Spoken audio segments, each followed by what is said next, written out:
안녕하십니까. 네, 박물관에서 교정학과 형사정책 강의를 맡고 있는 이준 선생입니다. 여러분들 만나서 반갑습니다. 자, 여러분들 오늘 이제 첫 수업입니다. 오늘 첫 수업이고 여러분들 너무나 많이 오셔갖고 제가 순간 강의실을 들어오면서 당황스러워서 약간 긴장을 좀 한 그런 느낌이 좀 듭니다. 자, 여러분들 원래 제가 저쪽 끝에 강의실은 305 강의실을 주로 사용을 했고 요 옆에 강의실은 제가 주로 사용을 많이 하지 않았던 강의실이거든요. 왜냐하면 305를 선호했던 이유는 딱 한 가지입니다. 뭐냐면 창문이 있어갖고 여러분들 이제 쉬는 시간에 창문 좀 열어서 환기도 하고 겨울에 같은 경우도 그런 부분을 좀 생각을 했는데 인원이 이렇게 많이 오실 거라고는 생각도 못했습니다. 그래서 여기 전체 큰 강의실에서 이제 창문도 활용할 수 있고 전체적으로 좀 좋은 여건에서 쾌적한 여건에서 수업을 들으실 수 있을 것 같아갖고 너무나도 고맙게 생각을 합니다.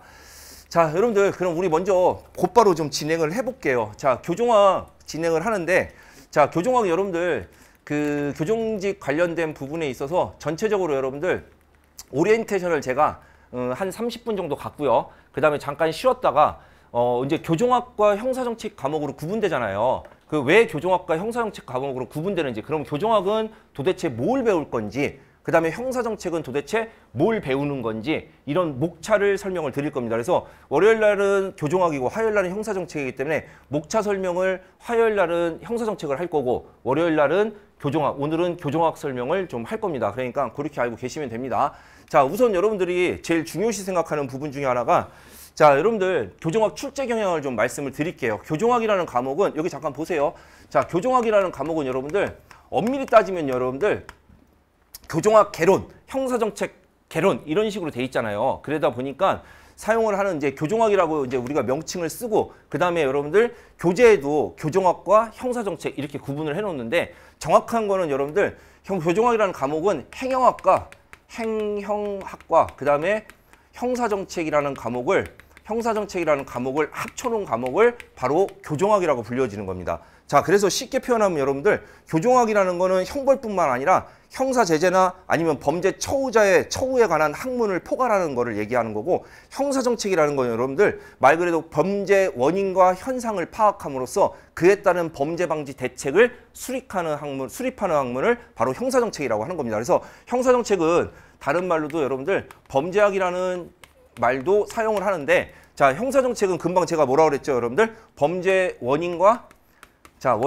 현상을 파악한 다음에 자, 이거를 토대로 범죄 방지 대책을 수립하는 학문이라고 얘기를 했는데, 자, 저 엄밀히 따지면 여러분들 여기까지가 여러분들 범죄학입니다. 범죄학의 개념이라고 생각을 하시면 되고, 자, 그 다음에 여기까지 가잖아요. 여기까지 가면은 여기까지가 형사정책이라고 생각을 하시면 됩니다. 무슨 뜻인지 아시겠죠? 자, 이런 부분을 배우는 부분이기 때문에 쉽게 표현해서 형사정책은 범죄학 이론을 배운다고 생각을 하시면 되는 거고, 그러다 보니까 사실상 범죄학 이론을 배울 때 여러분들 부담감이 상당히 좀 있어요. 왜냐하면 상당히 지엽적이고 학자가 나오고 막 이런 부분이 되게 많아요. 그러다 보니까 이거를 암기를 해야 되는지 말아야 되는지 이런 부분도 생각을 해야 될 부분이고, 이론적인 배경 지식이 많이 필요한 부분이다 생각을 하셔야 됩니다.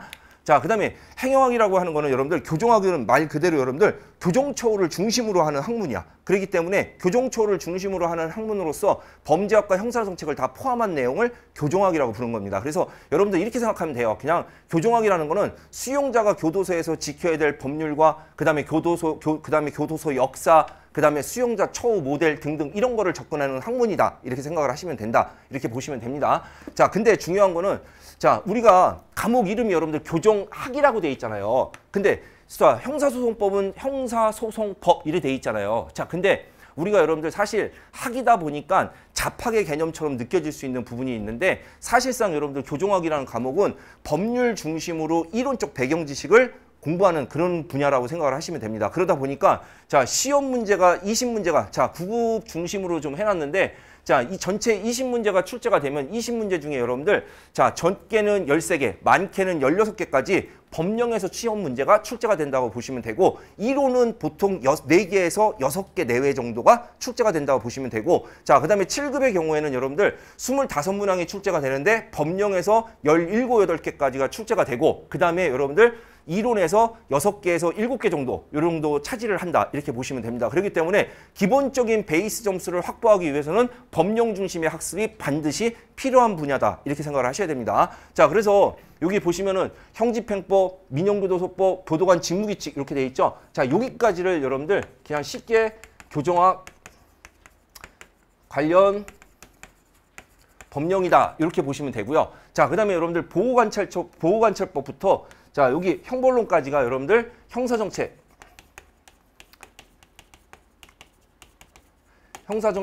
관련 법령이다 이렇게 생각을 하시면 됩니다. 자, 그런데 보시면은 여러분들 보시면은 어떻게 되어 있냐면은 자, 여러분들 교정학 관련 법령에서 시험 문제에 기본적으로 차지하는 문제가 법령의 10개에서 12개까지를 차지한다고 보시면 됩니다. 그래서 올해 같은 경우 여러분들 올해 같은 경우는 형집행법에서 자, 수용자 처우에 관한 법률입니다. 형집행법에서 10문항이 출제가 됐고 그다음에 교도작업법에서 1문제, 그다음에 9급 쪽에서는 많이 출제가 되지는 않지만 7급에서 꾸준하게 출제가 되는 교도관 직무규칙. 다만 9급의 경우에는 여러분들 교도관 직무규칙은 언제 나오냐면은 여러분들 면접 가잖아요. 그럼 면접에서 면접관이 질문을 합니다. 무슨 뜻인지 아시겠죠? 그래서 자, 그렇지만 어찌 됐건 자, 교도관 직무규칙에서도 1문항이 출제가 되었고 전체 12문항이 자, 교정학 관련 법령에서만 출제가 됐다고 보시면 되고 자, 보호 관련 법령 쪽에서는 자, 올해 같은 경우는 보호관찰법과 치료과목법 이렇게 1문제씩 출제가 됐는데 자, 올해 여러분들 예년에 비해서 시험이 쉽게 출제가 됐다라고 얘기를 하는 이유 중에 하나가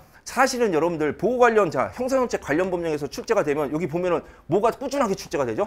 소년법이 꾸준하게 출제가 되죠. 이 소년법 같은 경우가 무조건 한두 문제가 출제가 돼야 되는데 소년법 문제 같은 경우도 아예 출제가 없었다라는 겁니다. 그래서 전반적으로 문제를 쉽게 출제를 하려고 올해 같은 경우는 애를 썼다 이렇게 생각을 하시면 됩니다. 자, 근데 작년 같은 경우는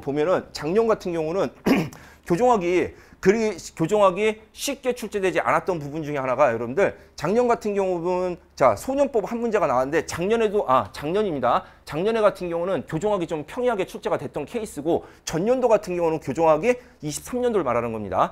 23년도의 경우에는 교정학이 상당히 좀 어렵게 출제가 됐었거든요. 자, 그런 부분인데 보면은 자, 여러분들 보호 관련 법령에서 많이 출제가 없었다는 거, 형사정책 관련 법령에서. 그렇지만 이례적인 것 중에 하나가 자, 형의 실효 부분, 자, 형실효법에 대한 부분이 하나 또 출제가 있었고 자, 형실효법은 9급에서는 출제가 거의 없었거든요. 7급에서만 출제가 되어 왔었는데 형실효법에서 1문제가 출제가 됐다 이렇게 보시면 된다 생각을 하시면 되고요. 자, 그다음에 23년도 같은 경우 여러분들 형사정책 관련 법령이 자, 여러분들 공부를 하시면 아시겠지만 형사정책 관련 법령이 상당히 지엽적이에요. 지엽적이다 보니까 해야 되는 부분에 대한 거, 그 다음에 암기를 해야 되는 필요한 부분 이런 게 또 있단 말이에요. 그러다 보니까 부담이 상당히 많이 느껴지는 부분이거든요. 자, 근데 형사정책 관련 법령에서만 무려 자, 네 문제를 쏟아져 내고 출제를 했고 자, 그다음에 22년도 같은 경우는 소년법과 보호소년법에서 1문제씩 이렇게 출제를 한 케이스다 이렇게 보시면 됩니다. 그렇기 때문에 전체적으로 여러분들이 교정학 관련 법령을 정확하게 숙지를 하시지 못하잖아요. 그러면은 교정학은 고득점을 맞을 수 없는 과목이라고 생각을 하셔야 됩니다. 무슨 뜻인지 아시겠죠? 그렇기 때문에 그런 부분에 대한 거를 생각을 하고 접근을 하셔야 된다 이렇게 보시면 되고요. 자, 그러면은 최근 3년간 그럼 여러분들 교재 한번 봐보세요. 교재 보시면요. 자, 책을 피지 말고 그냥 보시면 겁나 두껍죠. 맨 뒤에 있는 판례 빼고 그 다음에 여러분들 자, 중간중간에 단원별로 여러분들 기출 집어넣은 거 정리하고 그 다음에 여러분들 OX 문제 정리해버리고 하잖아요. 그래도 여러분들 470, 80페이지가 나오거든요. 470, 80페이지가 나오는데 그러면 이 470, 80페이지를 다 해야 됩니까? 아니라고. 알았죠? 아니라고. 무슨 말인지 알겠죠? 쌤이 제가 하라는 것만 하시면 돼요. 무슨 뜻인지 알겠죠? 자, 왜 제가 이렇게 자신 있게 얘기할 수 있냐면은 여러분들 몇 과목 공부해? 5과목 공부하시죠? 난 몇 과목 공부해? 난 1과목 공부하잖아. 그럼 내가 더 많이 할까? 당신들이 더 많이 할까? 내가 더 많이 알겠지? 무슨 뜻인지 알겠어? 그렇기 때문에 여러분들 자, 그러면은 그냥 막연하게 이야기하는 게 아니고 여기 잠깐 보세요.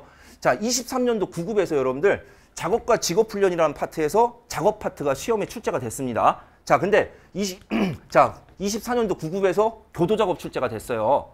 자, 그러면은 25년도 있죠? 25년도에 교도작업 출제 됐어요? 안 됐어요? 됐죠? 그럼 작업은 해야 돼? 안 해야 돼? 해야 되는겨.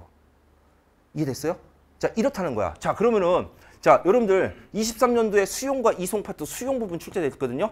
수용과 이송 부분 출제가 됐는데 24년도에 수용 부분 출제가 됐어.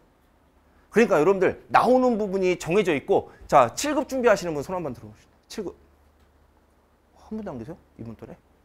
자 그러면 자 봅시다. 자 그랬을 때 여러분들 7급 있죠. 7급과 9급을 망라해서 봤을 때 동일한 조건이라는 거야. 자 그래서 여러분들 교종학은 7급과 9급을 나눠서 수업을 하지 않습니다. 왜 나눠서 수업을 하지 않냐면은 솔직히 말씀을 드리면은 최근 출제에 있어서 여러분들 최근 출제의 경우에는 7급보다 9급이 더 어렵게 나왔어요. 왜? 9급이 지엽적인 문제를 패턴으로 출제한 게 꽤 많았습니다. 자, 이따 뒤에서 보여줄 거예요. 깜짝 놀랄 거예요. 무슨 말인지 알겠죠? 자, 그런 부분에 대한 거를 생각을 하셔야 됩니다. 그래서 자, 그러면은 그런 부분에 대한 거를 염두에서 보셨을 때 그거를 가지고 여러분들이 생각을 하고 접근을 하시면 되는 부분이고 자, 여기 잠깐 보세요. 자, 24년도에 교정 역사에 대한 부분이 출제가 됐거든요. 7급에서. 자, 근데 올해 있죠. 올해 9급에서 자, 올해 9급에서 여러분들 어디 있지? 교정 역사 있죠. 교정의 역사가 출제가 됐다는 겁니다. 알았죠? 이게 반복된다는 얘기야. 자, 그러면 여러분들 여기 잠깐 보세요. 뭐냐면은 요게 있어요. 최근 들어서 시험이 지엽적으로 느껴지는 이유 중에 하나가 자, 교종학 관련 법령에서 형집행법이라는 형집행법에서 자, 여러분들 형집행법이 있고 법령 밑에는 시행령이 있어요. 시행령 밑에는 자, 교도관이 현장에서 쓰셔야 되는 시행 규칙 세부 요건이 있어요. 무슨 말인지 알겠죠? 시행 규칙이 있단 말이에요. 근데 이 시행 규칙 중심으로 시험 문제를 출제하고 있다는 거예요. 무슨 뜻인지 알겠죠? 자, 그러면 여러분들 이준 선생이 이렇게 여러분들이 많이 온 이유 중에 하나도 여러분들 이준 선생의 적중률이 높아요. 적중률이 높은 이유 중에 하나가 자, 시행 규칙 위주로 시험 문제가 출제가 되니까 당연히 여러분들 승진 문제를 풀어야 될까요? 안 풀어야 될까요? 당연히 승진 문제를 푸셔야 되는 거예요. 무슨 말인지 알겠죠? 그러면 승진 문제를 어떻게? 승진 문제는 비공개 문제거든요. 비공개 문제인데 승진을 보고 시험을 보고 오신 제자들이 문제를 복원해줘요. 저한테. 그럼 제가 그거를 만들어요. 그걸 가지고 여러분들한테 문제 풀이 때 따로 풀어드린다는 얘기예요. 뭔 뜻인지 알겠죠? 자, 그런 부분이라고 생각을 하시면 됩니다. 그래서 이런 부분에 대한 거를 접근해 나가실 수 있는 그런 영역이다. 이렇게 보시면 됩니다. 자, 그러면은 자, 교정직 공무원은 제가 여러분들 수업 시간에 이런 얘기를 해요. 뭐냐면은 제가 만약에 여러분들 행정학 선생님이야. 행정학 선생님인데 행정학 선생님인 제가 예를 들어서 그 우리 행정직을 1년 만에 완벽하게 합격이 가능합니다라고 얘기하면은 그거는 조금 이럴 수도 있어. 국가직을 기준으로 얘기했을 때. 자, 근데 자, 저는 여러분들 교정직의 교정학 강의를 담당하고 있죠. 우리 교정직은 여러분들 1년 만에 정말 충분히 합격이 가능하다는 거예요. 왜 가능하다라고 하는 거를 좀 보여드릴게요. 자, 여자 먼저 좀 볼게요. 자, 여러분들 작년 23년도에 32명 채용했고 24년도에 112명 채용을 했습니다. 올해 거 보지 마시고 보세요. 자, 그랬을 때 쉽게 얘기했을 때 여러분들 32, 112명 선발을 했는데 자, 여러분들 1145명 23년도에 지원했고 자, 지원자 112명 때는 1355명 지원을 했어요. 자, 지원율 200명 사이에서 왔다 갔다 한다는 거야. 그냥 쉽게 얘기해서 1300명에서 1500명 사이가 왔다 갔다 한다는 얘기입니다. 근데 여러분들 커트라인이나 이런 거 생각하지 마세요. 왜 그러냐면은 자, 봅시다. 올해 82명 선발을 했는데 1572명 지원을 했습니다. 경쟁률 19대 1이 나왔어요. 19대 1. 자, 19대 1의 경쟁률이면은 우리 여자친구들 고등학교 다닐 때 한 반에 몇 명이죠? 30명, 35명이죠. 그죠? 그러면 19대 1이면 여러분들 한 반에서 한두 명 합격자 나온다는 얘기죠. 그럼 해야 돼, 말아야 돼, 이 공부. 하지 말아야지. 너무 힘들잖아. 그지? 반에서 1등 해보신 분? 없잖아. 나도 못했어. 뭔 말인지 알겠지? 자, 근데 여러분들 그렇지 않아. 여기 봐봐. 자, 근데 1570명이 지원을 했는데 실제 시험을 보러 온 사람은 1260명이야. 그러니까 300명은 아예 시험 보러 안 오는 겁니다. 접수만 하는 거야. 근데 여러분들 많이 느끼잖아. 우리 언제 느끼지? 12월 31일 날 집에서 아버지와 어머니와 다 같이 모여서 제아의 종소리를 듣잖아. 그러면서 아버지가 얘기하잖아. 뭐라고 얘기하지? 야, 아버지가 내년부터는 담배도 끊고 술도 좀 끊고 이렇게 해야 되겠다 얘기하잖아. 자, 그러는데 제아의 종소리를 탁 치는 소리를 들으면서 아버지가 얘기하지. 뭐라고 얘기하죠? 야, 종소리가 우렁차는 거 보니까 아빠가 내년에는 올해는 뭔가 좀 될 것 같다. 야, 시원한 맥주 하나 갖고 와봐. 이러잖아. 금방 끊는다고 해놓고 단 1시간도 안 돼서 다시 맥주 드신다는 얘기 하잖아. 여기는 접수하고 시험 보러 안 오는 거예요. 이 인원이 이만큼이야. 자, 근데 올해 여러분들 그렇게 되면 실제 경쟁률은 15대 1로 줄었죠. 15대 1로 줄었는데 커트라인 보지 말고요. 1268명 중에 반이 한 과목을 40점을 맞지 못한 과락자라는 겁니다. 과락자. 자, 여러분들 거짓말인가 한번 해보십시오. 여러분들 가갖고 문제지 아무거나 출력해서 한 줄로 쭉 찍어봐요. 그래도 서너 개 맞아요. 에? 그러면 한 줄로 쭉 찍었는데 4개 맞았다 쳐. 그럼 풀어서 4개는 맞출 수 있을 거 아니에요. 40점이니까 과락이. 그런데 한 과목을 40점을 맞지 못한 과락자가 631명이야. 이거 여러분들 제가 만든 게 아니고 사이버 국가고시 세타에 들어가면 이거 있어요. 내가 여러분들 보기 쉽게 도표로 한 것뿐이에요. 그럼 반 남잖아요, 여러분. 반. 그 반 과락자를 제외하면 경쟁률 7대 1이에요. 7대 1. 해볼만 하잖아요. 자, 근데 제가 여러분들 올해 커트라인 점수가 87점이 나왔거든요. 87점이 나왔는데 87점을 기준으로 해서 자, 뭐냐면 합격 여부와 관계없이 그래도 학원에 가서 공부를 했던, 스카에 가서 공부를 했던, 아니면 독학을 했던, 인강을 했던 공부라는 거를 한 수험생의 기준 점수를 65점으로 잡았거든요. 아니, 여자의 경우는 70점으로 잡았거든요. 70점? 70점? 근데 70점 이상자가 523명밖에 안 나왔어요. 자, 그러면은 봐봐. 작년도랑 이게 똑같아요, 여러분들. 전년도 24년도 있죠. 24년도에 자, 65점 이상자 384명 나왔고, 그 다음에 여러분들, 자, 23년도에 200명 나왔어요. 200명. 그럼 올해는 예년에 비해서 좀 높아졌죠? 올해 시험 쉬웠잖아요, 여러분들. 올해 전 과목 다 쉬웠잖아요. 무슨 뜻인지 알겠죠? 이거. 자, 그러면 남자 있죠, 남자. 남자는 더 놀래요, 여러분들. 남자는 여러분들, 남자도 별반 차이가 없습니다. 남자도 여러분들, 자, 올해 583명 선발했거든요. 자, 최종적인 거는 여러분들 543명 중에 3명 플러스 해갖고, 여자는 올해 자, 82명 선발했는데 동점자, 모든 게 동점이 나와갖고 3명이 추가돼갖고 85명 최종 합격자 발표가 됐습니다. 자, 근데 남자 580명 선발하는데 6,400명 지원했거든요. 자, 6,400명 중에 여러분들 실제 시험 보러 온 사람은 4,900명. 쉽게 얘기해서 2,000명 가까이 시험 보러 안 왔어요. 자, 그 다음에 자, 4,900명 응시자 중에 여러분들 과락자가 2,300명이요. 반이 또 과락자예요, 반이. 자, 그랬을 때 여러분들 과락자 경쟁률이 4대 1 나와, 4대 1. 여기 지금 준비하는 자, 우리 마법교정 여러분들 있죠? 여러분 다 합격할 수 있는 거예요. 경쟁률 4대 1. 자, 근데 남자는 커트라인 점수가 80점이 나왔기 때문에 제가 기준 점수를 뭐로 잡았냐면 65점 이상자를 잡았거든요. 65점 이상자가 여러분들 2,300명밖에 안 나왔어요.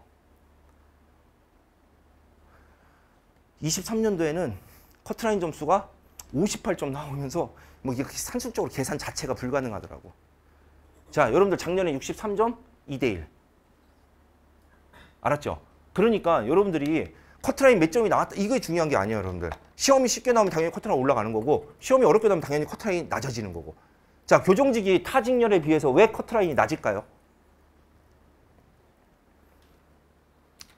왜 낮을까요? 어른이 얘기를 하는데 대답을 안 해요. 응? 어쩌요? 기피직렬. 여러분들 첫 번째 인식상의 문제예요. 자, 오늘 교정직을 하겠다고 딱 생각을 하고 딱 마음 먹고 와서 딱 오리엔테이션을 듣고 가갖고 이제 완벽하게 아버지한테 가서 아버지 나는 교정직을 하겠습니다 얘기를 한 거야. 근데 아버지가 그러지 뭐라 그러냐면은 이놈 새끼 공부 가르쳐놨더니 깐수가 되려고 한다고. 이게 옛날 말이지 여러분들. 첫 번째 인식상의 문제. 두 번째 뭔지 알아요? 두 번째는 여러분들 타직렬을 하다가 넘어오는 친구들이 상당히 있어요. 자, 근데 여자의 경우는 왜 커트라인이 높을까요? 남자에 비해서. 적게 뽑으니까? 여자는 대부분이 뜻을 갖고 오는 친구들이 많아요. 자, 그러면은 내가 올해 느꼈던 것 중에 하나가 여러분들 시험이 쉬워서 남자 커트라인이 올라간 것도 있지만 제가 하나 또 느낀 것 중에 하나가 뭐냐면은 올해 같은 경우 커트라인이 높아졌던 이유 중에 하나가 대체적으로 올해부터 오는 남자 교정직을 준비하는 친구들이 뜻을 갖는 친구들이 많더라고요. 예전에는 여러분들 교정지 준비하면 왜 교정지라고 상담하면서 딱 물어보잖아요. 그럼 대체적으로 남자들은 뭐였는지 알아요? 영어 때문에요. 이런 경우가 되게 많았거든요.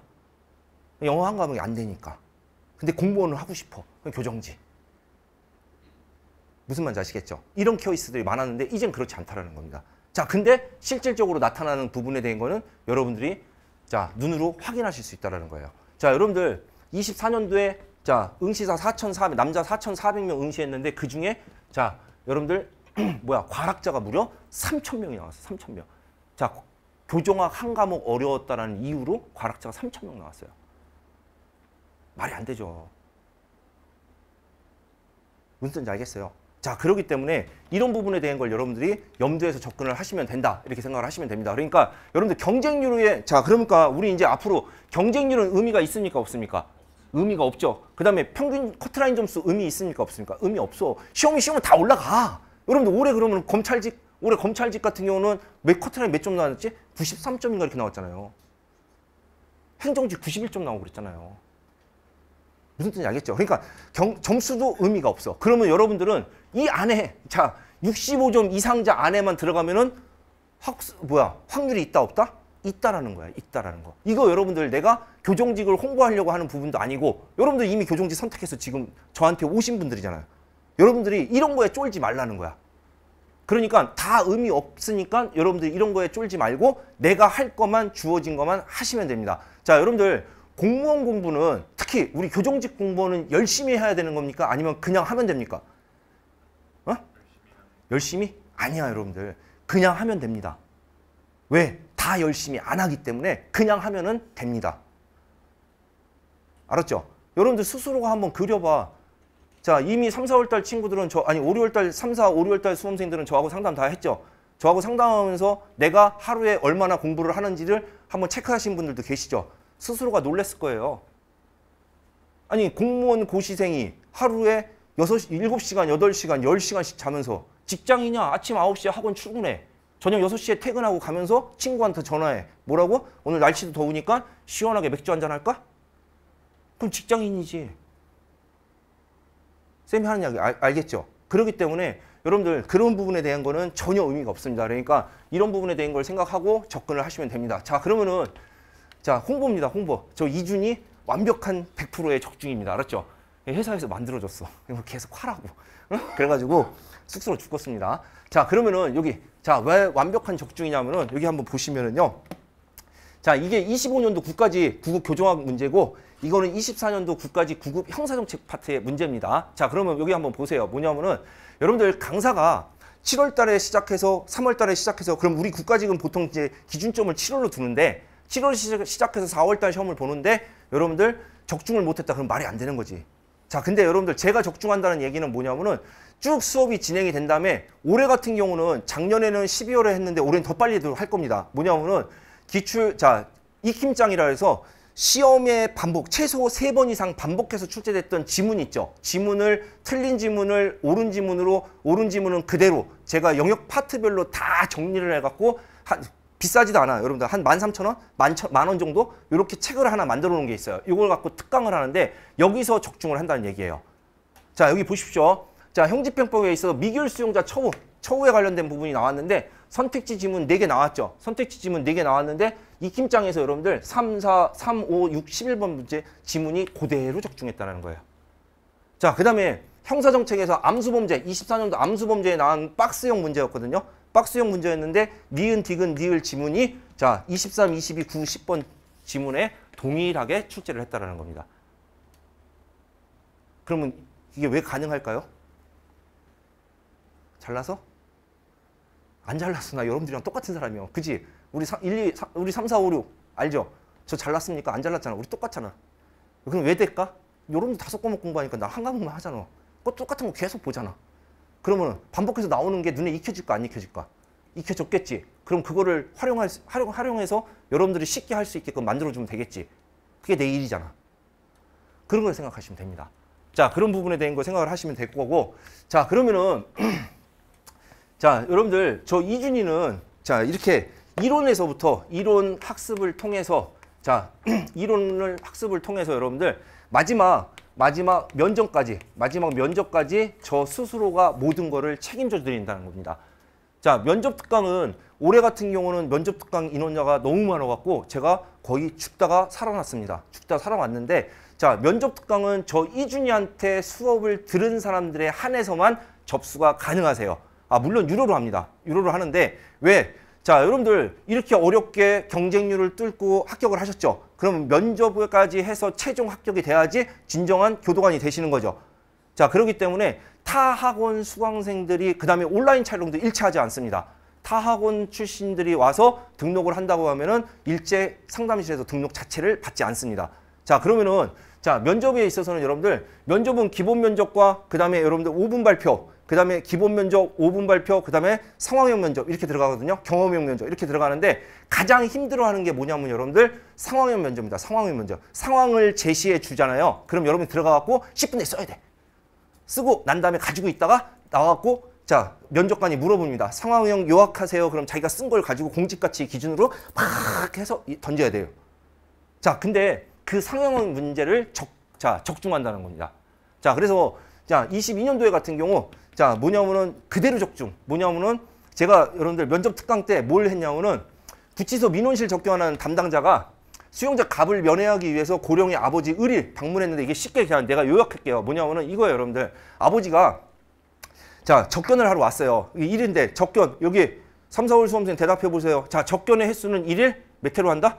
1회로 한다. 이래 돼 있죠. 자, 그러니까 하루에 한 번밖에 안 돼. 그러면 오전에 아버지가 와서 접견했잖아. 그러면은 여러분들 오후에 엄마가 오잖아. 그럼 접견 가능 불가능?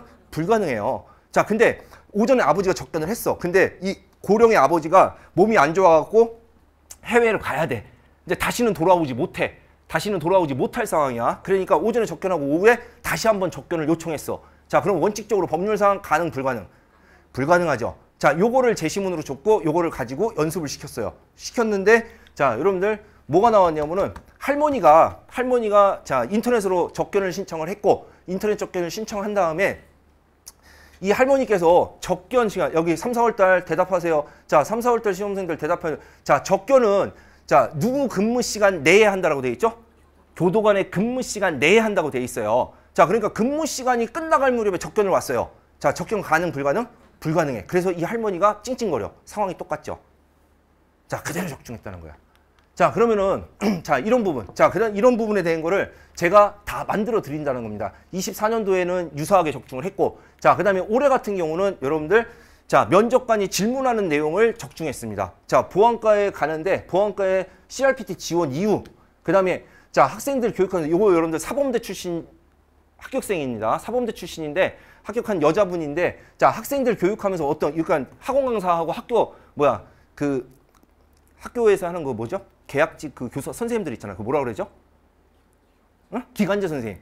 그거 하신 그런 적이 있거든. 그거에 관련해서 교정직에 어떻게 적용할 건지 이런 거 질문을 했었는데 그대로 다 적중을 했다는 겁니다. 자, 그래서 제가 면접까지 거의 다 여러분들한테 완벽하게 만들어 드릴 거니까 여러분들은 그대로 따라만 오시면 됩니다. 무슨 뜻인지 아시겠죠? 단 1도 여러분들이 자, 의심할 필요가 없다. 이렇게 생각을 하시면 됩니다. 자, 그러면은 저 이준 선생의 마법교정학에 자, 여러분들 마법교정학이라는 뜻이 뭔지 알아요? 왜 마법이라고 썼을까?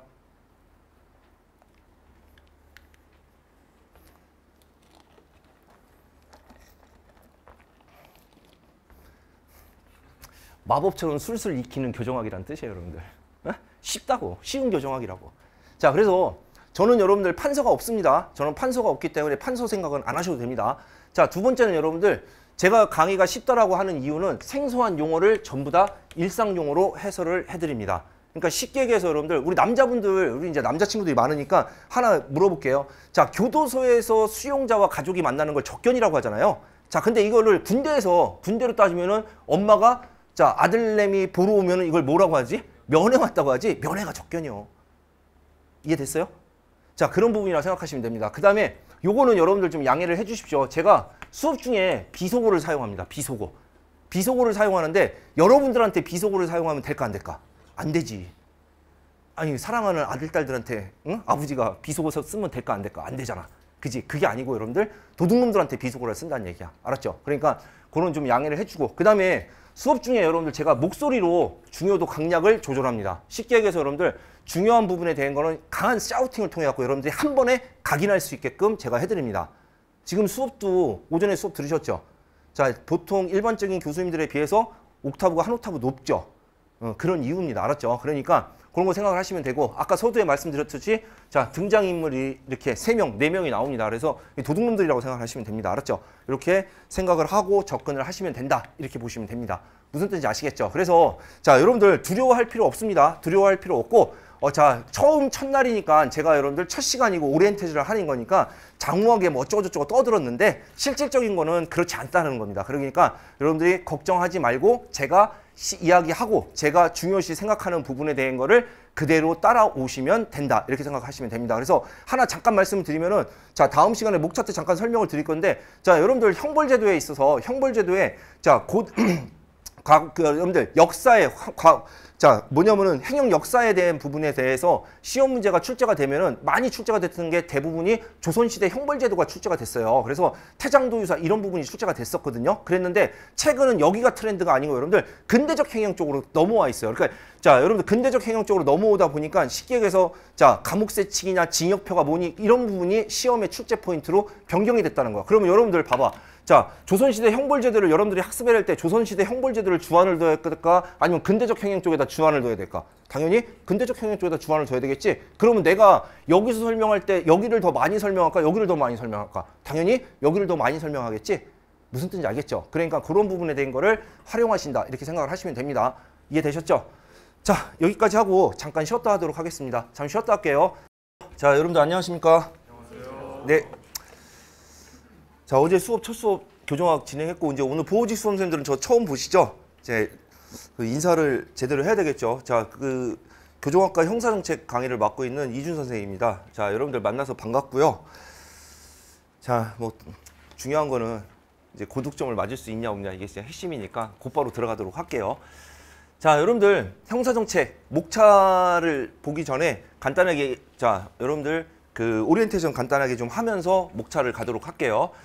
자, 여러분들 교정직 형사정책론, 교정직의 형사정책론은 어제 이미 설명을 드렸으니까 따로 설명을 안 드릴 거고, 자, 여러분들 보호직 수험생들 같은 경우는 형사정책론에서만 20문항이 출제가 됩니다. 20문항이 출제가 되고 23년도부터 24년도부터 그전에는 여러분들 과목 편제가 잘못되어 있어서 보호직 수험생들은 형사정책, 범죄학, 다시 말해서 범죄학 이론이 중요한 게 아니고 보안처분 주요 5법과 그 다음에 소년사법을 알아야 되는데 그게 빠져있는 형사소송법이 들어가 있었는데 형사소송법을 없애고 자, 형사정책으로 범죄학으로 넘어왔다라고 보시면 됩니다. 자, 그래서 24년도부터 시행을 했다고 보시면 될 것 같고, 자, 여러분들 꾸준하게 나와주는 부분 중에 하나가 뭐냐면은 보호직은 20문항이 출제되는데 형사정책 파트, 다시 말해서 범죄학 파트에서만 문제가 출제가 되니까 상당히 난이도가 있게 출제되는 부분이 있고, 그 다음에 우리가 일반적으로 다루지 않는 법률도 출제가 될 때가 있습니다. 그래서 보면은 성폭력 처벌법 같은 경우 별로 중요시 다루지 않는데 성폭력 처벌법이 이렇게 출제가 된다라는 겁니다. 그런 부분도 생각을 해야 될 것 같고, 자, 그 다음에 보호관찰법, 그 다음에 치료감호법, 전자장치 부착법, 그 다음에 소년법, 보호소년법, 청소년 성보호법에 관련된 성폭력 처벌법 이렇게 출제가 돼서 10개, 10개씩 해서 자, 20문항 중에 법령 10개, 이론 10개 이렇게 출제가 됐고 24년도 같은 경우는 법령 11개, 이론 19개 이렇게 출제가 됐다고 보시면 됩니다. 자, 그런 부분에 대한 거를 염두에서 정리를 해 나가셔야 되는 부분이고, 자, 그러면은 보호직 수험생들 눈에 확연하게 보이는 것 중에 하나가 보호관찰소에 근무를 해야 되는 부분이 있기 때문에 보호관찰법 중요시 다뤄지는 거 있죠. 자, 당연히 세 문제. 자, 그 다음에 소년사법에서 보호소년법과 보호소년법 있죠. 당연히 세 문제 이렇게 출제가 된다라는 겁니다. 그래서 전체 여기 보호관찰법과 그 다음에 소년사법에서만 무려 6문제에서 7문제가 나온다 이렇게 생각을 하셔야 됩니다. 그래서 그런 부분에 대한 거를 염두에서 정리를 하셔야 될 것 같고, 자, 그러면은 우리 이제 어제 교정학은 형사정책 포함해서 제가 이제 잠깐 설명을 드렸으니까 넘어가고, 자, 보호직의 형사정책 부분에 대한 것도 역시 여러분들 역시 시험에 나오는 부분에 대한 거는 계속해서 반복해서 출제가 되고 있다는 겁니다. 되고 있기 때문에 그 부분에 대한 거를 여러분들 염두에서 생각을 하셔야 되는데, 자, 전년도 24년도 기준으로 보면은 보호관찰법에서 기간, 부인, 그 다음에 보호관찰과 사회봉사 수강명령의 개념을 물어보는 형태가 출제가 됐거든요. 자, 근데 올해 같은 경우도 역시 자, 보호직은 9급에서 형사정책에서 처음으로 판례 문제가 출제가 됐습니다. 그래서 판례 문제도 보셔야 됩니다. 자, 그 다음에 구인에 관한 사항이 출제가 됐고, 그 다음에 소년법에 있어서는 형의 선고나 조사, 그 다음에 심리, 보호처분. 자, 소년보호 원칙과 보호처분 기간, 그 다음에 보호처분 취소에 관한 사항, 이거 출제가 됐는데, 우리 지금 5, 6월달 수업 들었던 친구들은 알죠? 보호처분 1호부터 10호 처분까지 암기가 안 되면 일 터지는 줄 알아야 됩니다. 이거 반드시 해야 되는 부분이고. 자, 그 다음에 우리 교정 쪽 같은 경우는 성충동 약물치료법 같은 경우가 한 5년에 한 번 정도 이렇게 출제가 돼요. 그리고 9급에서보다는 오히려 7급에서 한 문제 정도씩 던지는데, 자, 보호직은 성충동 약물치료법도 출제가 된다라는 거. 자, 그 다음에 보안처분 주요 4법이라고 해서 뭐냐면 보호관찰법, 그 다음에 치료감호법, 전자장치 부착법, 그 다음에 성충동 약물치료법이 있는데, 자, 여러분들 스토킹 처벌법이 새롭게 들어오면서 23년도에 신설되고 하면서 들어왔는데, 그게 곧바로 9급 보호직에서, 자, 9급 보호직에서 뭐냐면은 스토킹 처벌법도 출제가 됐다라는 겁니다. 그래서 보호직 수험생들은 스토킹 처벌법도 꼼꼼하게 보셔야 되고, 교정 7급과 보호직은 스토킹 처벌법을 반드시 보셔야 되는데, 교정직 9급 수험생들 같은 경우는 스토킹 처벌법은 간단하게 보셔도 됩니다. 무슨 뜻인지 아시겠죠? 이런 부분에 대한 거를 염두에서 정리를 해 나가셔야 되는 부분이고, 자, 올해 범죄학 이론 쪽에서 여러분들 범죄학 이론 쪽에서는 이례적으로 발달범죄론 쪽이 발달범죄론이 보호직 형사정책 7급에서는 좀 출제가 있었는데 9급이랑 교정 쪽에서는 거의 출제를 하지 않았거든요. 그랬는데 올해 9급에서도 발달범죄론이 출제가 됐고 그 다음에 보호직에서도 발달범죄론이 출제가 됐는데 교정에서는 쇼베리의 상호작용 이론을 물어봤던 형태라 금방 답을 찾을 수가 있었어요. 그랬는데 자, 보호직 같은 경우는 샘슨과 라이브의 생애과정 이론과 그 다음에 모피셋, 발달범죄론 무려 두 문제를 발달범죄론에서 끄집어냈다라는 겁니다. 그래서 발달범죄론에 대한 부분에 대한 것도 좀 염두에서 정리를 해 나가셔야 되는 부분이 필요하다 이렇게 보셔야 되고, 자, 그 다음에 자, 범죄 원인론 쪽에서 범죄 원인론은 크게 세 가지로 나눠지는데 생물학적 범죄 원인론, 그 다음에 심리학적 범죄 원인론, 그 다음에 마지막으로 사회학적 범죄 원인론 이렇게 돼 있는데, 자, 교정 같은 경우는 여러분들 생물학적 범죄 원인론은 최근 한 15년 동안에 3번 출제가 됐어요. 그 다음에 심리학적 범죄론 같은 경우도 2번 출제가 됐어요. 자, 근데 보호직은 20문제를 내다 보니까 자, 올해는 생물학적 범죄 원인론, 작년에는 심리학적 범죄 원인론 이렇게 출제가 됐다는 겁니다. 그래서 보호직 수험생들 같은 경우는 생물학적 범죄 원인론과 그 다음에 심리학적 범죄 원인론도 꼼꼼하게 정리를 해 나가셔야 된다 이렇게 보셔야 됩니다. 다시 말해서 유전별, 쌍생아 연구 이런 거 같은 거를 꼼꼼하게 다 보셔야 되는 필요성을 가지고 있다 이렇게 생각을 하셔야 됩니다. 자, 그런 형태를 가지고 있다라고 보시면 되고, 자, 그 다음에 아까도 제가 말씀드렸던 것처럼 자, 우리가 어저께 교정직 친구들 교정학에서 고전주의와 실증주의의 기본적인 배경에 관련된 거 잠깐 정리했었죠. 자, 근데 자, 보호직 같은 경우는 고전주의와 실증주의에 대한 부분이 출제가 되는데 올해 더럽게 어렵게 자, 여러분들 합의론과 갈등론에 의한 부분까지도 출제를 했다라는 겁니다. 뭔 뜻인지 알겠죠? 그래서 그런 부분에 대한 것도 정리를 해 나가야 된다 이렇게 생각을 하셔야 됩니다. 자, 이런 부분이 좀 교정직과 좀 다른 부분이고, 자, 그러면은 교정 보호직 7급 수험생들은 뭐 이례적으로 다른 게 있냐? 그렇지 않습니다. 동일한 패턴으로 동일하게 출제를 하는 그런 패턴이라고 보시면 될 겁니다. 그러니까 그대로의 학습을 끄집어 가져가셔야 된다 이렇게 생각을 하셔야 될 것 같고, 자, 그러면은 뭐 제가 완벽하게 적중하는 부분에 대한 거는 뭐 걱정을 안 하셔도 될 부분이고, 자, 그러면 여기 봅시다. 자, 어제 교정 친구들은 제가 이야기를 했지만 다른 지문인데 보호직 수험생들을 기준으로 봤을 때 국가직 9급 형사정책 문제입니다. 형사정책 문제인데 암수범죄에 관련된 부분이 나왔고, 자, 이렇게 암수범죄에 대한 부분에 선택지 지문 박스형의 문제가 나왔는데 선택지 지문 그대로 적중을 했다라는 겁니다. 그렇기 때문에 이런 부분에 대한 건 여러분들이 의심하지 않아도 된다 이렇게 생각을 하시면 될 것 같고, 자, 교정직 친구들은 어제 들은 부분이지만 우리 보호직 수험생들은 제가 여러분들 어제 수업 들어봐서 알죠? 뭐냐면은 판서는 거의 안 합니다. 판서 거의 안 하고 다 말로 설명을 할 거고, 그 다음에 생소한 용어는 전부 다 일상용어로 바꿔서 설명을 해드릴 겁니다. 상황에 따라서는 사전적 의미를 이야기해가면서 설명을 해줄 거고, 자, 그 다음에 이제 수업 중 제가 비속어, 우리 보호직 수험생님 제가 비속어를 좀 씁니다. 비속어를 쓰는데 여러분 제가 국어 선생님이요. 국어 선생인데 비속어를 써. 그럼 될까 안 될까? 안 되겠지. 네, 여러분들 내가 범죄학 선생이잖아. 그러니까 나는 비속어를 써도 돼. 여러분들 내가 생각할 때 강사들 중에 비속어를 쓸 수 있는 강사는 법과목 강사하고 그 다음에 누구? 한국수사 교수님도 좀 써도 되지 않을까? 그 저기 막 근현대사 나오면 막 일제 이런 거 나올 때 좀 써도 되지 않을까? 그지? 아무튼 제가 지금 비속어를 쓰는데 여러분들을 대상으로 쓰는 게 아니고 도둑놈들을 대상으로 쓴다고 생각을 하시면 됩니다.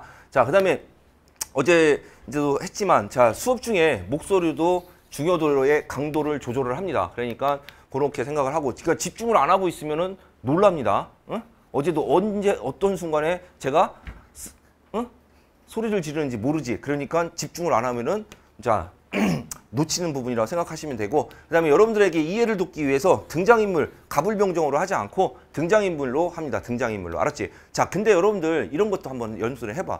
예전에는 여러분들 정말 예전에는 이게 제가 이제 빵꾸 똥꾸이 빵녀 이렇게 도둑놈들을 만들었는데 옛날에 여러분들 온라인 촬영 안 할 때 있지. 온라인 촬영을 안 할 때는 어땠냐면은 그 유명 연예인들 중에 그 범죄 저지른 애들 있지. 걔들 이름을 써갖고 이렇게 해줘. 그러면 머릿속에 팍팍 들어오거든? 근데 지금은 이제 온라인 촬영이기 때문에 불특정 다수 이렇게 근거 자료가 남잖아. 그럼 잘못하면 뿌들려 간다고. 그래서 이제 제가 해줄 수가 없습니다. 자, 이렇게 생각을 하시면 될 것 같습니다. 자, 그러면은 여기 자, 마법 형사정책 교재 중심의 강의 내용 이렇게 돼 있는데 자, 여러분들 여기 봐봐요. 이게 실제 문제야. 실제 문제고 24년도 국어 기출 문제거든요. 자, 여러분들 제가 늘 이야기하는 것 중에 하나가 여러분들한테 나도 그냥 일반적인 강사들이 하듯이 수업을 하잖아요. 그러면 굉장히 쉬워요. 왜냐면 그냥 쭉쭉쭉쭉 설명해주고 넘어가면 되니까. 자, 근데 여러분들 이거 봐봐요. 자, 보호관찰관의 단기 보호관찰 기간은 1년으로 한다. 그죠? 자, 근데 이게 실제 지문이야. 단기 보호관찰을 받은 보호관찰 대상자가 준수사항을 위반했어. 그럼 1년의 범위에서 보호관찰 기간 이거 연장 사유에 해당된가 안 된가? 5, 6월달 수험생. 연장 규정 없지. 이게 이렇게 되는 이게 틀린 지문이라고. 알았죠? 그러니까 여러분들 이거 제가 할 때 뭐라 했지? 2 플러스 1, 1 플러스 1, 6 플러스 6 이렇게 했던 거 기억나죠? 보호처분 기간이나 이런 거 할 때.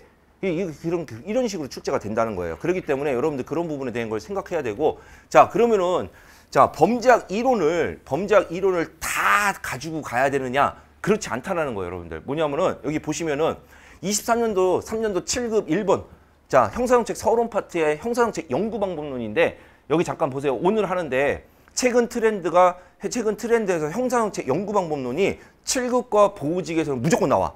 자, 근데 교정은 한 번씩 그냥 조금씩만 이렇게 건드려졌던 상황인데 이제는 9급도 어려워지게 되면 형사정책 연구 방법론이 나올 거예요. 자, 그러면은 봐봐. 참여적 관찰 연구는 조사자의 주관적 편견이 개입될 수 있고 시간과 비용이 많이 들며 연구 결과의 일반화가 어렵다. 자, 그러면은 여러분들 교재 중심의 범죄학 이론이 많지 않다라 그랬죠. 그러니까 교재 중심의 형태에서 주관적 편견에 개입될 우려가 있고 조사 방법의 성격상 많은 시간과 비용. 이게 포인트요, 이게.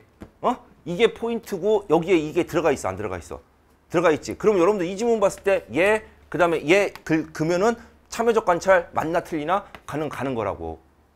알았죠? 그렇게 생각을 하셔야 됩니다. 그래서 전체적인 부분에 대한 거를 다 정리를 하는 부분이 아니고 그래서 제가 여러분들 앞에도 제가 얘기했지만 적중에 대한 부분에 얘기를 할 때 제가 여러분들 나중에 이제 익힘장 기존에 제시를 하는 친구들 같은 거 갖고 있을 텐데 익힘장 교재를 보면은 제가 여러분들 익힘장 교재에다가 이 지문이잖아요. 이 지문이면 지문의 핵심어 있죠. 핵심어에다가 전부 다 글자체를 바꿔서 자, 볼드체 형태로 바꿔놨어요. 그럼 여러분들이 참여적 관찰 방법은 주관적 편견이 개입이 될 우려가 있고 자, 많은 시간과 비용이 든다. 이것만 이렇게 읽을 수 있게끔 만들어놨어요.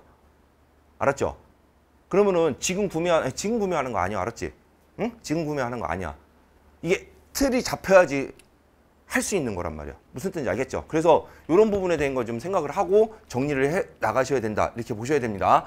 자, 그러면은 뭐 면접에 관련된 부분은 우리 이제 보호직 수험생들은 주로 이제 사회복지를 하시는 어대영 교수님이 해주시니까 어대영 교수님한테 가시면 될 것 같고 이제 교종 친구들은 저하고 이제 함께 같이 가시면 된다. 이렇게 보시면 됩니다. 자, 그래서 여기 잠깐 자, 여러분들이 생각해야 될 부분 중에 하나가 교정직 수험생들은 이신문항 출제에서 교정학 부분에서 형집행 관련된 법령인 교정학, 그다음에 교정의 역사, 서론 이런 부분에 대한 거에 있어서 교정에서 약 12문제에서 14문항이 차지를 한다고 생각을 하셔야 되고요. 자, 그다음에 형사정책에서 이론 포함해서 형사정책의 범죄학 이론 다 포함해서 자, 6개에서 8개 정도를 차지한다. 이렇게 보셔야 됩니다. 자, 근데 보호직 수험생들은 보호직 수험생들은 딱 정해져 있어요. 뭐냐면은 7급의 경우는 25개잖아요. 25개면은 이론 있죠. 이론이 10개, 11개에서 12개, 그 다음에 법령이 13개에서 14개 이렇게 출제가 되고, 자, 9급 같은 경우는 두 번째 결쳐서 다 나왔는데, 자, 이론이 약 9개에서 10개. 자, 그 다음에 법령이 역시 9개에서 10개 이렇게 출제가 된다고 보시면 됩니다. 근데 법령의 비중이 더 높아질 거예요. 무슨 뜻인지 아시겠죠? 그래서 이 부분에 대한 걸 좀 잘 생각을 하셔야 될 것 같고, 자, 그 다음에 자, 27년도부터 시험 제도가 변경되지 않습니까? 그래서 과목이 한국사가 빠지고, 그 다음에 이제 과목별로 자, 25문항씩 늘어나지 않습니까? 늘어나다 보니까 내년 시험에서 여러분들 전년도 기준을 지금 보잖아요. 그러면은 국어, 영어가 시험제도 올해 변경이 되면서, 자, 그 올해 변경되기 전 작년에 일단 맛배기로 좀 몇 문제 보여줬단 말이에요. 실제 시험에서 독해 문제 같은 게. 자, 그러면은 여러분들 내년에 있죠. 내년에도 여러분들이 하나 내 나름대로의 생각은 뭐냐면은, 내년 문제에서 분명히 전공 과목에서 난이도가 있는 문제가, 그 상 문제가 최소 2문제씩은 낄 거라고 보셔야 됩니다. 무슨 뜻인지 아시겠죠? 그럼 그 부분에 대한 거 생각을 하셔야 될 것 같고, 자, 그러면은, 자, 여러분들, 우리 지금 하나만 더 얘기를 한다면은, 지금, 자, 형사정책에서 보안처분 주요 5법과 그 다음에, 자, 소년사법 중에서, 자, 여러분들 소년사법 정책론에서 청소년 성보호법이 개만이 개정됐어요. 개만이 개정됐어요. 알았죠? 그래서 여러분들 지금 기본서 갖고 있죠. 기본서가 4월 달에 출간이 되면서, 자, 여러분들 개정된 내용이 일부 반영이 안 됐습니다. 요거는 제가 여러분들 수업이 진행될 때 여러분들한테 프린트로 나눠드릴 겁니다. 프린트로 나눠드리면은 그대로 반영을 하시면 됩니다. 자, 청소년 성보호법이 개정이 됐는데, 잠깐만요. 보호직과 7급 수험생들은 개정되는 법령을 그해 시험에 출제를 하더라고. 알았지? 그러니까 자, 올해 5월에 개정이 되는데 6개월 후에 발의니까 여러분들 포함이 돼요. 그래서 여러분들 공부를 하셔야 됩니다. 알았죠? 그래서 생각을 하셔야 될 것 같고, 그 다음에 교정 쪽에서는 별로 관심이 없습니다. 다만 교정 친구들은 어제 수업 시간에 얘기를 안 했는데, 교정 친구들은 여러분들 형집행법 있죠? 형집행법 시행 규칙이 무려 17개나 지금 입법 예고가 돼 있는 상태예요. 입법 예고가 돼 있는데, 이게 입법 예고가 됐는데 어제 있죠. 어제 날짜로 자, 다 의견 수렴을 했어요. 의견 수렴을 했는데, 이건 뭐 사실상 규정이에요. 사실상 개정이라고 봐야 돼요. 그래가지고 개정이 되는데 뭐냐면은 형집행법과 보안처분 주요 5법과 좀 다른 것 중에 하나가, 형집행법은 개정되잖아요. 개정이 되면은 오늘 딱 개정이 발의가 됐잖아요. 그러면은 딱 내일 오늘 9시에 됐다. 그러면은 9시 1분부터 시행이야. 그러니까 곧바로 시행이야. 그 시험이 나온단 말이야. 자, 근데 이게 보안처분 같은 보통 6개월 기간이 있거든요. 그런 부분이다 보니까 교정은 나중에 이제 형집행법 개정된 부분 있죠. 이 부분에 나올 때 제가 설명을 할 겁니다. 그리고 자, 우리 이제 보호직 수험생들과 교정직 수험생들 중에서는 청소년 성보호법 일부 개정된 내용 있죠. 요거를 제가 수업 시간에 반영을 해서 올려드릴 거고, 이미 그 다음에 범죄 피해자 보호법 있죠. 자, 범죄 피해자 보호법에서 보호직 수험생들은 맨 앞에 목차 있죠. 목차를 보시고 범죄 피해자 보호법에다 별표 좀 쳐놓으십시오. 자, 여러분들 올해 2월에 개정이 됐는데, 자, 여러분들 올해 7급에는 반영이 안 될 것 같지만 우리 9급에서는, 내년 9급 보호직에서는 반영이 될 거라고 생각합니다. 알았죠? 무슨 말인지 알겠지? 자, 지금 이렇게 설명하잖아. 그럼 교정직 친구들은 그냥 범죄 피해자 보호법이 9급에서는 매우 중요한 부분은 아니야. 그러니까 그냥 수업 들을 때 확인 정도만 하면 된다는 얘기야. 근데 지금 보호직 친구들은 제가 별표를 쳐놓으라고 했지. 나올 거란 말이야. 무슨 말인지 아시겠죠? 그러니까 그런 부분에 대한 거를 염두해서 정리를 해 나가시면 되지 않을까, 이렇게 생각을 합니다. 자, 그러면은 제가 수업을 하면서 이제 제가 개정되는 내용이나 이런 부분에 대한 건 설명을 드릴 거고, 9월 달에 법령 수업이 진행되는 부분에 있어서는 법령집에는 지금 현재 개정된 내용 있죠. 다 반영을 했습니다. 반영을 했고, 형집행법, 교정 친구들은 형집행법은 개정된 내용, 입법 예고된 거 있죠. 입법 예고된 게 최종적으로 다 결정이 되면 11월 달에 확정이 될 것 같아요.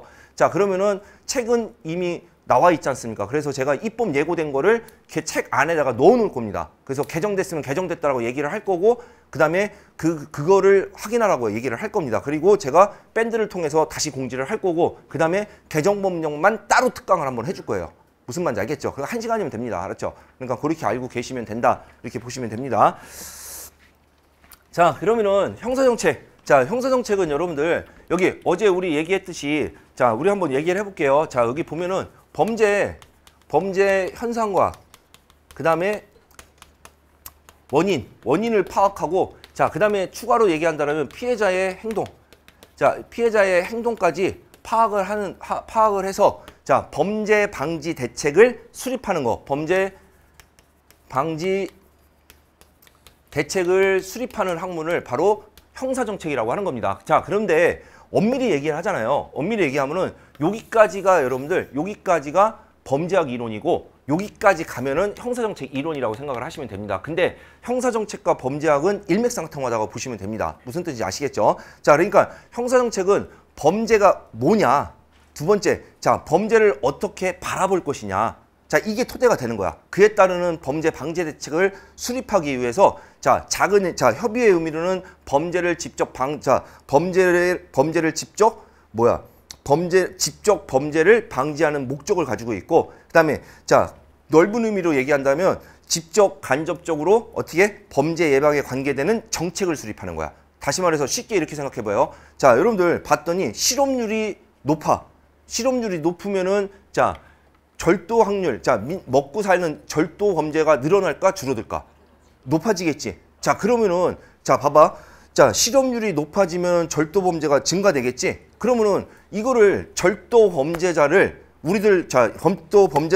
교도소에 수용해서 교화 개선을 통해서 내보내는 게 중심이 아니고 자, 이거를 범죄 방지 대책을 수립하려고 하잖아. 그러면은 결과적으로는 절도 범죄를 낮추려고 하면은 뭐를 낮추면은 효과가 나타날까? 실업률을 낮추면은 당연히 어떻게 절도 범죄가 낮춰지겠지. 자, 이거를 넓은 의미의 개념으로 보는 겁니다. 알았죠? 자, 그런 개념으로 접근을 하시면 된다. 이렇게 생각을 하시면 됩니다. 자, 그러면 크게 좀 봅시다. 형사정책은 여러분들 수업 듣기 전에 아마도 자, 여기저기서 이제 돌아다니면서 들은 얘기가 있을 텐데 자, 형사정책이 더럽게 어렵다 이런 얘기를 할 거예요. 더럽게 어렵다 얘기를 할 거고 지엽적이다 이런 얘기를 할 거예요. 근데 자, 형사정책은 여러분들 그 틀을 잡아놓잖아요. 틀을 잡아놓으면은 벗어나지가 않아요. 무슨 뜻인지 알겠죠? 그렇기 때문에 그 틀을 잡는 데에다가 핵심 포인트를 잡으셔야 된다 이렇게 생각하시면 될 것 같고 자, 그러면은 첫 번째 형사정책 서론 있죠.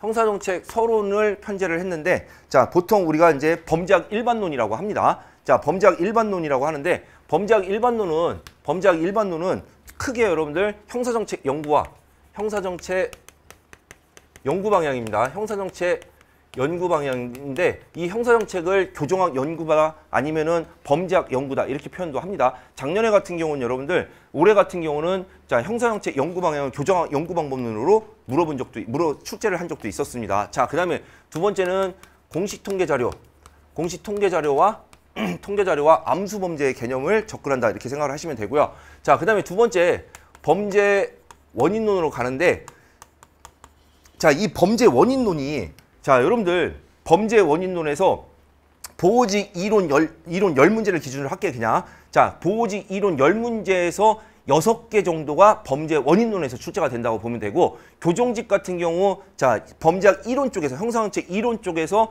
보통 3, 4개가 출제가 될 때 여기서 차지하는 비중이 약 2개 정도라고 생각을 하시면 됩니다. 그러니까 자, 범죄 원인론을 집중해서 보셔야 됩니다. 알았죠? 자, 그래서 범죄 원인론에 있어서는 고전주의와 자, 실증주의에 대한 부분 자, 고전주의와 실증주의에 대한 부분 두 번째는 여러분들 개인적 범죄 원인론으로서 그냥 나눌게요. 자, 생물학적 범죄 원인론 자, 그 다음에 심리학적 범죄 원인론 자, 그 다음에 사회학적 범죄 원인론을 중심으로 학습을 하시는데 자, 여기 자, 보호직은 다 중요합니다. 알았죠? 다 중요하는데 자, 교정직은 사회학적 범죄 원인론이 중심이라고 생각을 하시면 됩니다. 자, 그 다음에 자, 갈등론적 범죄 원인론과 그 다음에 발달 범죄론에 대한 부분이 자, 범죄 원인론이라고 생각을 하시면 됩니다. 자, 그런데 자, 아까도 얘기했지만 뭐라고 얘기를 드렸죠? 자, 발달 범죄론은 7급에서 주로 출제가 되어 왔었는데 올해 보호직에서는 무려 2문제, 그 다음에 교정직 9급에서도 발달 범죄론을 출제를 했다는 겁니다. 그래서 발달 범죄론에 대한 부분에 대한 거를 정리를 해 나가셔야 된다. 이렇게 보셔야 됩니다. 자, 그 다음에 세 번째는 이제 범죄 대책론이라고 하는데 범죄 대책론 부분인데 이 범죄 대책론 쪽에서는 우리가 얘기하는 범죄 예방, 자, 그 다음에 예측, 자, 그 다음에 형벌론, 자, 그 다음에 보완처분론, 요런 거를 정리해 나가신다고 생각하시면 됩니다. 여기 플러스 소년사법 정책론을 정리해 나가시는 부분인데, 자, 여기서 보완처분론 쪽에서 우리가 얘기하는, 자, 법령입니다. 법령, 알았죠? 그래서 보완처분 주요 5법인 보호관찰법, 자, 그 다음에 치료감호법, 그 다음에 전자장치 부착법, 자, 그 다음에 성충동 약물치료법, 자, 그 다음에 뭐? 스토킹 처벌법. 자, 이거 중심으로 확인을 하시는 겁니다. 아시겠죠? 자, 그 다음에, 자, 소년사법에 있어서는, 소년사법은 대표적인 게 두 개인 소년법과 그 다음에 보호소년법. 자, 이 부분을 정리해 나가시는 부분이다. 이렇게 생각을 하시면 됩니다. 자, 마지막으로 여러분들 범죄 유형론이라고 해서 유형론, 현상론이라는 표현을 쓰는데, 자, 범죄 유형론 쪽에서는 두 가지 형태인 전통적 범죄와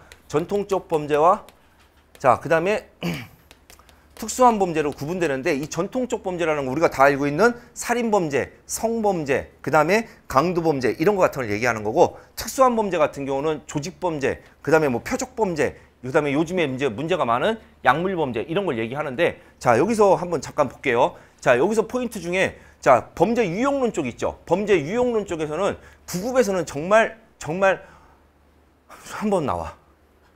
알았지? 자, 근데 우리 보호직 쪽에서는 여기 나와. 알았죠? 이런 부분에 대한 거를 생각을 하셔야 됩니다. 그래서 예를 들어서, 자, 최근에 있어서 우리 구급 쪽에서는 저 범죄 유형론 쪽에서 출제가 없었는데, 재작년에 7급 교정 쪽에서 아반드스키의 조직범죄 이론이 한번 출제가 됐었어요. 그냥 틀리라고 낸 거예요. 무슨 말인지 알겠지? 범죄 원서에만 있었어. 쌤 책에도 없었어. 그래서 지금은 있어. 그때 출제가 됐기 때문에 나도 넣었어. 그러니까 그냥 틀리라고 낸 문제야. 자, 근데 이런 문제가 나온다는 거야. 근데, 자, 보호직에서는 이 부분이 나온다라는 거야. 무슨 말인지 알겠지? 근데 너무 걱정 안 해도 되는 게, 이게 유형론 쪽에서 출제가 되잖아요. 그럼 정해져 있어. 첫 번째 여성범죄, 두 번째 화이트 칼라 범죄. 알았죠? 이 거의 정해져 있습니다. 무슨 말인지 알겠지? 그러니까 그러면 문제를 내는데 제일 좋은 쪽은 어디냐? 화이트 칼라 범죄입니다. 화이트 칼라 범죄. 알았죠? 이런 부분이라고 생각을 하시면 됩니다. 자, 그래서 우리가 전체적으로 이 부분에 대한 거를 학습해 나가는, 정리를 해 나가야 된다. 이렇게 생각을 하시면 되는데, 이제 여러분들 아무래도 이론이기 때문에 매우 좀 지엽적이고 좀 답답스럽고 처음에 들어서는 이해가 안 될 겁니다. 그렇기 때문에 여러분들 한 번에 끝내려고 생각을 하시면 안 됩니다. 아시겠죠? 자, 쌤 잠깐만 꺼주세요. 여기 오프에 있어서 교정직과 보호직 수험생만 드리는 특혜가 있어. 쌤이 회사하고 협의를 해서 제가 협의를 해가지고 된 거 부분이 있냐면 뭐냐면, 여러분들 지금 여러분들 7, 8월달 수업 듣죠? 7, 8월달 수업을 들으면은 여러분들이 이해가 안 될 거야. 알았지? 이해가 안 되니까 여러분들 9, 10월달 오잖아요. 9, 10월달에 오시면은 9, 10월달에 잠깐 얘기하면 9, 10월달에는 여기 듣는 여러분들은 전부 다 법령 9월달, 10월달에 월요일날 하루만 합니다. 법령은. 알았죠? 법령 수업으로 오후 2시에 하는 법령 수업으로 넘어오시는 거예요. 알았죠? 자, 그럼 보호직은 형사정책 법령만 하잖아요. 그러니까 앞에 홀수달에는 9월달에는 교정학 관련 법령을 하고, 짝수달인 10월달에 형사정책 법령을 해요. 그러니까 10월달에 들어오시면 됩니다. 자, 근데 여러분들 중에 7, 8월 수업을 들으신 분들은 9, 10월달에 교정학 이론과 형사정책 이론 있죠? 이론을 재수강해도 돼. 다시 들어도 된다고. 알았지? 그러니까 여러분들 그대로 와서 한 번 더 들으란 말이야. 그래야지 이해가 된단 말이야. 확실하게. 무슨 뜻인지 알겠어요? 그래서 지금 이번 달에 완벽하게 다 잡으려고 하지 말고, 듣고 난 다음에 다음 달에 9, 10월 달에 넘어와서 한 번 더 들으란 말이야. 그러면 여러분들 월요일 날 오후에 법령을 하잖아요. 그러니까 월요일 날 야간에 교정을 하래요. 교정학은 월요일 날 야간에 하고, 그 다음에 형사정책 있죠. 형사정책은 화요일 날 있죠. 화요일 날 오후에 그대로 14시부터 합니다. 알았죠? 무슨 말인지 알겠지? 그래서 들어와서 한 번 더 접근하실 수 있도록 그렇게 하시기 바랍니다. 여러분들이 뭔가 좀 착각하는 게 좀 하나 있는데, 우리 오프 수험생들 인강주죠. 학원에서. 회사에서 인강주죠. 인강은 여러분들 복습용으로 활용하라고 주는 거지, 인강이 메인이 돼서는 안 되는 거예요. 그러면 처음부터 싸게 등록할 수 있는 인강 등록해서 공부하지 뭐하러 학원 나와. 그러니까 수업을 들었는데 이해가 안 되잖아. 이해가 안 된 부분에 대한 걸 인강을 활용해서 복습을 하란 말이야. 아니면은 여러분들 이런 거 있잖아. 오늘 여기서부터 여기까지 수업을 들었어. 자, 근데 혼자 정리하기는 짜증나. 그러면 인강으로 그냥 한번 빠르게 들으란 말이야. 무슨 뜻인지 알겠죠? 이렇게 활용하는 거야. 그리고 그렇지 않고 오프에서 장점은 이렇게 넘어와서 다시 들으란 말이야. 알았죠? 그래서 여러분들이 적극적으로 수업에 임해서 들어오시면은 지금 1, 2월달, 지금 3, 4월달, 5, 6월달 지금 듣는 수험생들, 5, 6월달에 시작하는 수험생들은 형사정책을 이번 달에 들으면 2코스가 되는 거죠. 그죠? 3, 4월달에 들어왔던 친구들은 이미 교정학도 형사정책도 지금 2코스가 되는 거죠. 그렇기 때문에 제가 3, 4월달 들어온 친구, 1, 2, 3, 4 들어온 친구들은 뭐라 그랬죠? 9월달에 무조건 법령 하나만 듣고 나머지는 다 이제 교정학에서 개인 학습하라고 얘기했었죠. 이런 부분이야, 이런 부분. 알았죠? 그래서 그런 부분을 여러분들이 좀 생각하고 접근을 하셔야 됩니다. 알았죠? 아셨죠? 네. 자, 그러면은 시작할게요. 자, 그러면은 형사정책 목차에 대한 부분에 대한 거를 이틀로 갖추고 준비를 했다고 생각을 하시면 되고, 자, 그러면은 한 번만 더 얘기를 해볼게요. 자, 여러분들 형사정책 연구방법론 있죠? 형사정책 교정학, 그 다음에 범죄학 연구방법론에 대한 부분에 있어서 자, 우리 9급 교정 쪽에서는 형사정책 연구방법론이 중요한 게 아니고 그 다음에 보호직과 7급 수험생들이 중요하다고 말씀을 드렸죠. 근데 우리 9급 수험은 공식 통계 자료와 그 다음에 암수범죄. 여러분들 9급에서 그 다음에 9급에서 교정과 보호와 7급이 다 망라해서 암수범죄가 단독 문제로 개 많이 나옵니다. 알았죠? 무슨 말인지 알겠죠? 자, 암수범죄는 다시 절대적 암수범죄와 상대적 암수범죄로 구분되는 거. 이런 부분에 대한 게 출제가 되는 포인트를 잡아야 되는 거고. 자, 그 다음에 주로 포인트는 이제 범죄 원인론 쪽으로 넘어온다 그랬죠. 범죄 원인론 쪽에서는 자, 첫 번째 1순위는 자, 고전주의와 실증주의의 개념. 알았죠? 자, 그 다음에 2순위가 교정 쪽 같은 경우는 사회학적 범죄 원인론. 알았죠? 이렇게 가면 되고. 자, 그 다음에 보호직 수험생들은 미안한데 다 보셔야 됩니다. 아셨죠? 다 보셔야 되는데 갈등론 쪽 범죄론만 조금 등한시 하셔도 됩니다. 알았죠? 자, 그렇지만 갈등론 쪽 범죄론 쪽에서도 기본적인 학자들에 대한 부분에 있어서의 퍼트의 범죄화론이나 본고의 자본주의 탈도덕화 이런 거 같은 거는 좀 보셔야 됩니다. 알았죠? 자, 그러면은 여기 잠깐 보세요. 자, 이제 본격적으로 수업이 진행이 되는데 자, 사회학적 여기 범죄 원인론 쪽으로 넘어가잖아요. 그러면 학자가 나올 거예요. 여기 잠깐 봐봐요. 자, 여러분들 학자 암기는 이렇게 하셔야 됩니다. 어떻게 해야 되냐면은 예를 들어서 머튼의 아노미 이론. 알았죠? 이런 식으로 가셔야 됩니다. 예를 들어서 메스너와 로젠펠드의 제도적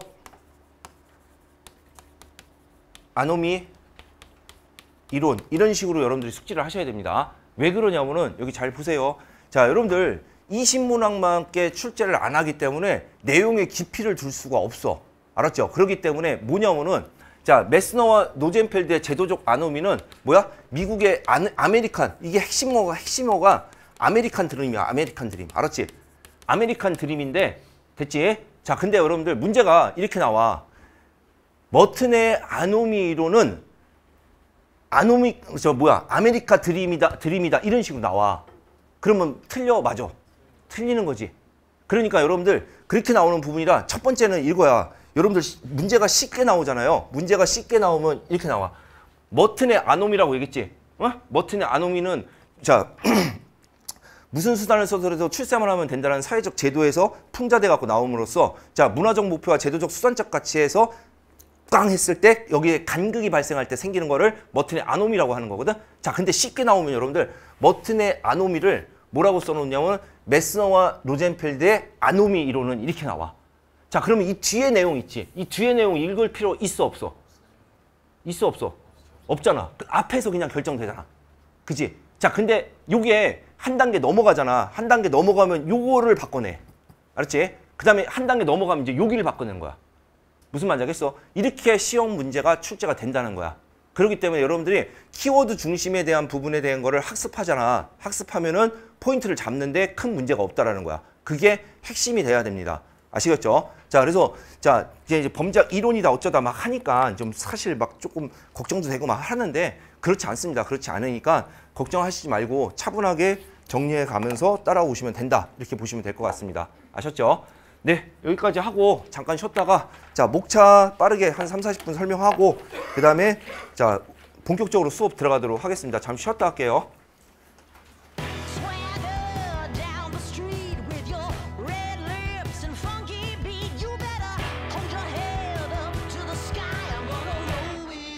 the day I die.